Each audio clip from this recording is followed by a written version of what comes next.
ఒకప్పుడు రామగిరి అనే దూర గ్రామం ఉండేది. ఆ గ్రామం పక్కనే ఒక పాత మేడ ఉండేది. ఎవరు అటువైపు వెళ్ళేందుకు ధైర్యం చేయరు. ఎందుకంటే రాత్రివేళ ఆ మేడలో వింత శబ్దాలు, ఎముకలు రుద్దుకునే శబ్దాలు వినిపించేవి. ఆ గ్రామంలోని చిన్నపిల్లలు ఆ ఇంటిని అస్థిపంజరం మేడ అని పిలిచేవారు. ఆ గ్రామంలో రాము, రాజు, శివ అనే ముగ్గురు ధైర్యవంతులైన స్నేహితులు ఉండేవారు.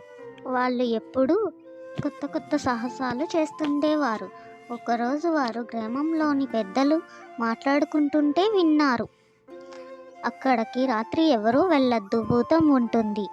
కానీ ముగ్గురు పరస్పరం ధైర్యం చెప్పుకొని మనం చూద్దాం నిజం ఏమిటి అని ఆ అర్ధరాత్రి ఆ మేడకు వెళ్ళాలని నిర్ణయించుకున్నారు.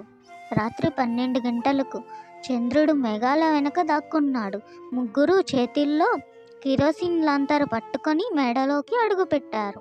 లోపలికి వెళ్ళగానే చల్లని గాలి, గోడల మీద పగిలిన చిత్రాలు, దుమ్ముతో నిండిన నేల.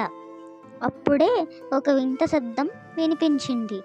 రాము లాంతరు పైకి చూపగా ఒక పెద్ద అస్థిపంజరం పైకప్పు దగ్గర వేలాడుతూ కదులుతుంది. ముగ్గురు భయంతో దగ్గరికి వెళ్ళలేక కంగారు పడ్డారు.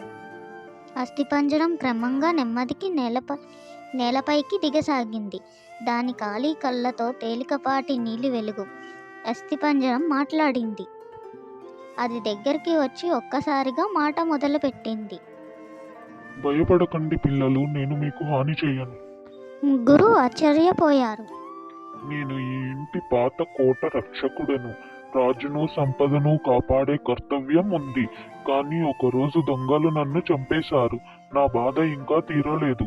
అందుకే నా ఆత్మ ఇక్కడే చిక్కుకుపోయింది. రాము ఆశ్చర్యపోయి అడిగాడు. మేము నీకు ఎలా సహాయం చేయగలం? అప్పుడతను చూపించాడు. పాత గుమ్మం వెనక మట్టిలో పూడిపోయిన బంగారు ప్రతిమ. ఈ ప్రతిమను దేవాలయానికి తీసుకెళ్లి అర్పిస్తే నా చిత్తశుద్ధి తీరుతుంది. ముగ్గురు స్నేహితులు ఆ బంగారు ప్రతిమను తీసి పొద్దున్నే దేవాలయానికి తీసుకెళ్లి పూజారికి అందించారు. పూజారి ఆశ్చర్యపడి, ఇది రాజుల కాలం నాటి పవిత్రపు ప్రతిమ. మీరు చాలా పెద్ద పని చేశారు. పూజారి ప్రతిమను పూజించి గర్భగుడిలో ఉంచారు. ఆ రాత్రి ముగ్గురు మళ్ళీ మేడ వద్దకు వెళ్ళారు. అక్కడ ఒక వెలుగు, అస్థిపంజరం క్రమంగా ప్రకాశించే వెలుగు రూపంలోకి మారి వాళ్ళ ముందు నిలబడ్డాడు. నా బాధను తీర్చినందుకు ధన్యవాదాలు పిల్లలు. ఇక నేనెప్పుడూ శాంతిలో ఉంటాను అని చెప్పి ఆ వెలుగు ఆకాశంలోకి ఎగిరిపోయింది. ఆ మేడ ఇకపై ఎప్పుడూ భయంకరంగా లేదు.